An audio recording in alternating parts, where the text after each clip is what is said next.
Have you ever woken up and thought, wow, life really couldn't get any worse? Well, guess what? It absolutely can. Imagine our dear sun, source of all light and warmth, suddenly replaced by a black hole. Think that's impossible? You poor, deluded soul. In the next few minutes, we'll show you exactly how we tumble into eternal darkness, cosmic spaghettification, or both. So, grab your popcorn. This is going to be such a feel-good ride. First, let's tackle the oh-so-innocent question. What if our sun were replaced by a black hole of exactly the same mass? Well, in the spirit of surprising you all, your day-to-day life wouldn't change. For about 8 minutes, that is, until the last rays of sunlight finish traveling to Earth. After that, lights out. But here's a charming fact.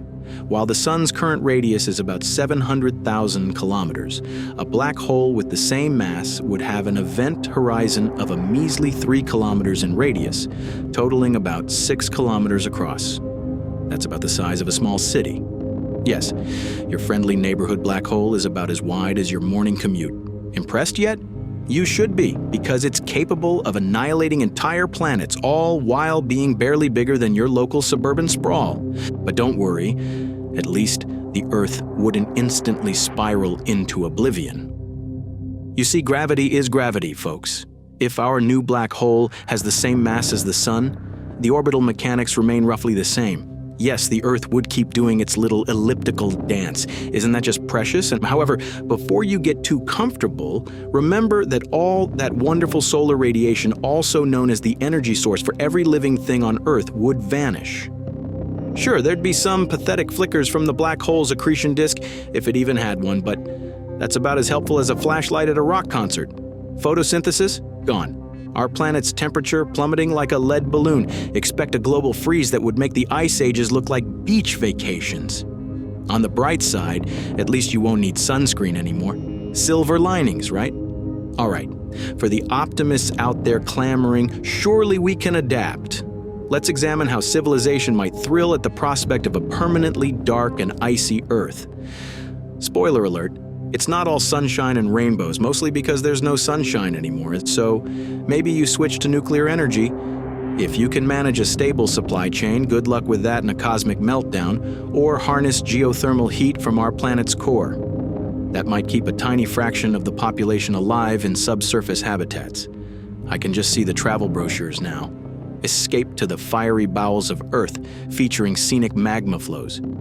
Because black holes are so generous with their radiant energy, meaning they provide basically none, you'll have to rely on artificial light for growing crops. Hello, hydroponics labs lit by nuclear-powered LEDs. Eat your heart out, farmers. There's nothing quite like carrots grown in the unending gloom of subterranean survival. Yum. Another option? Maybe you attempt to flee Earth altogether and find a real star that actually emits life-supporting radiation.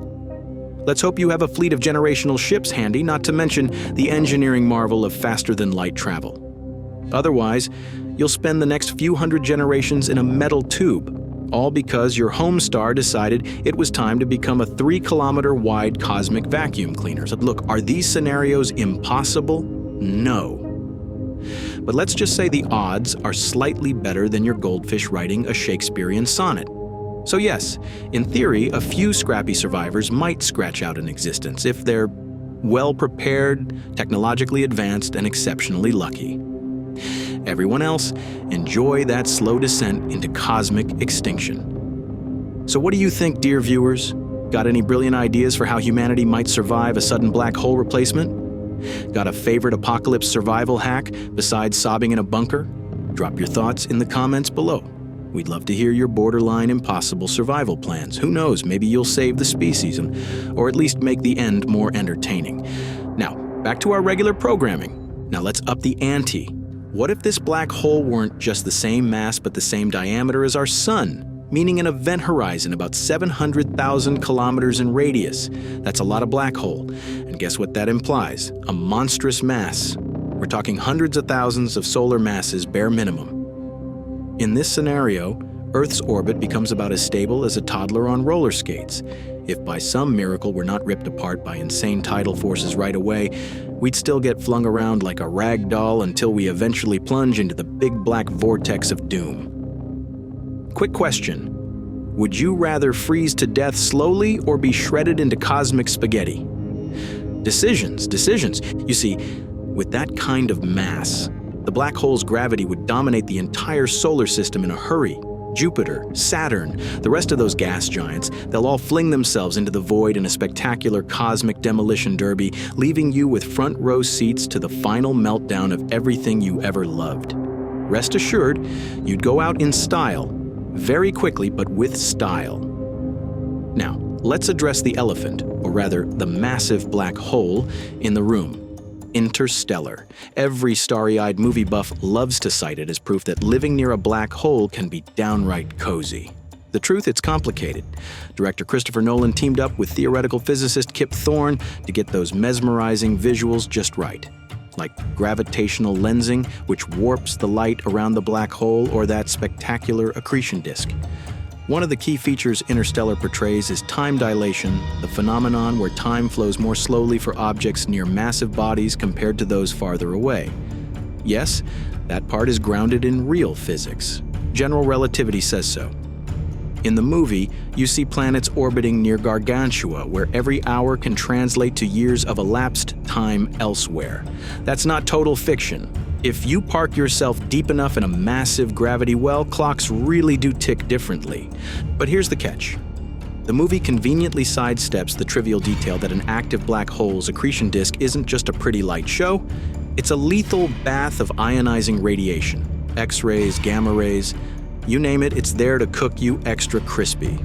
Sure, Interstellar might show a visually stunning swirl of plasma, but in reality, waltzing too close to that cosmic swirl is like setting up a lawn chair in a nuclear reactor.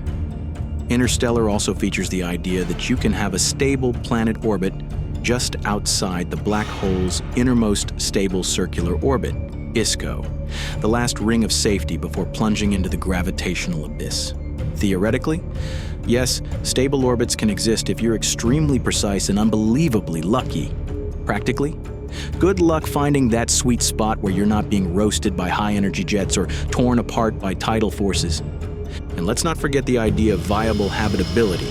Even if your orbit is stable, you'd need a star or some other consistent energy source to keep your planet cozy enough for life. Gargantua might serve as a fancy gravitational anchor, but it's not exactly a benevolent sun shining down on your day at the beach. At best, you're dealing with a cosmic balancing act so precarious, one little hiccup in gravitational forces and whoops, there goes your planet straight into the maw of darkness. Also, black holes are typically remnants of supernovae, the cataclysmic death throes of massive stars. One moment, you have a giant star fusing elements in its core, the next kaboom, the core collapses, and voila, you get a black hole. In reality, any planetary system in close proximity would be scattered, roasted, or otherwise obliterated by the supernova's shockwave. So how on Earth, or well, not on Earth, did they end up with a stable planetary setup in Interstellar? In a standard scenario, you'd expect any planet unlucky enough to be near a star at the end of its life cycle to be either incinerated or flung off into interstellar space. The resulting black hole might later capture random debris or even rogue planets, if the gravitational conditions are just so. But that's one cosmic lottery ticket. In short, the movie portrays a black hole scenario that's not completely nonsense. But if you think we could just pack up Earth, park it near Gargantua, and thrive happily ever after, well, that's exactly the type of delusion that keeps Hollywood in business. So there you have it, dear viewers. If you replace our sun with a black hole of the same mass, you get a slow, frigid extinction. Replace it with one of the same size, and you're an instant snack for a cosmic vacuum cleaner. As for living near a black hole interstellar style, it's more plausible than, say, unicorns dancing on Mars, but it's still not exactly a blueprint for a thriving human civilization. Thanks for tuning in to this uplifting portrait of cosmic annihilation. Feel free to mash that like button and subscribe, because who wouldn't want more reminders of our impending doom? Until next time, keep gazing at the stars and remember, it could always be worse. The sun could vanish tomorrow,